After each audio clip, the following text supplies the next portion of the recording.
साम्राज्य, सामान्यांचा असामान्य आवाज। आर्थिक जडणघडण ही माता भगिनींच्या हाती असते।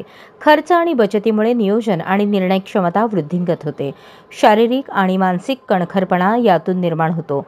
कुटुंबावर आलेली संकटे स्वतःवर घेऊन कुटुंबाला उभारी देण्याचं काम नारी शक्ती करतात।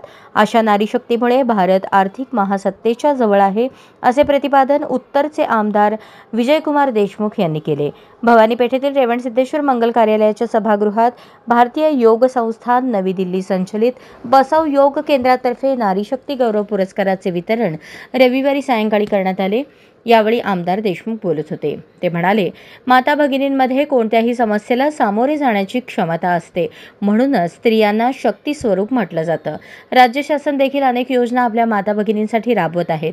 नारी शक्तीचा सन्मान अशा पुरस्काराने करणे म्हणजे स्त्रियांमधील शक्तिरूपाला नमन करणे होईल, असेही आमदार देशमुख म्हणाले। यावेळी व्यासपीठावर माजी नगरसेवक डॉक्टर किरण देशमुख, उद्योजक लक्ष्मीकांत चाटला, सुभाष जक्कापुरे, दिलीप दुलंगे, उद्योजक वीरेंद्र हिंगमिरे, योगगुरू शेखर लक्ष्मेश्वर, बसव योग केंद्राचे उज्ज्वला शिवगुंडे यांची उपस्थिती होती।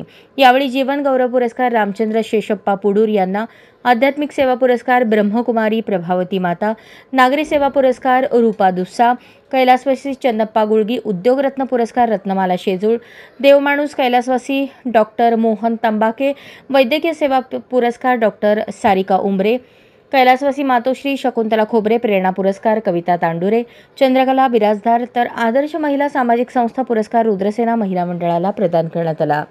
शाल, स्मृतिचिन्ह, सन्मानचिन्ह, बसव पदक आणि पैठणी असे पुरस्काराचे स्वरूप होते।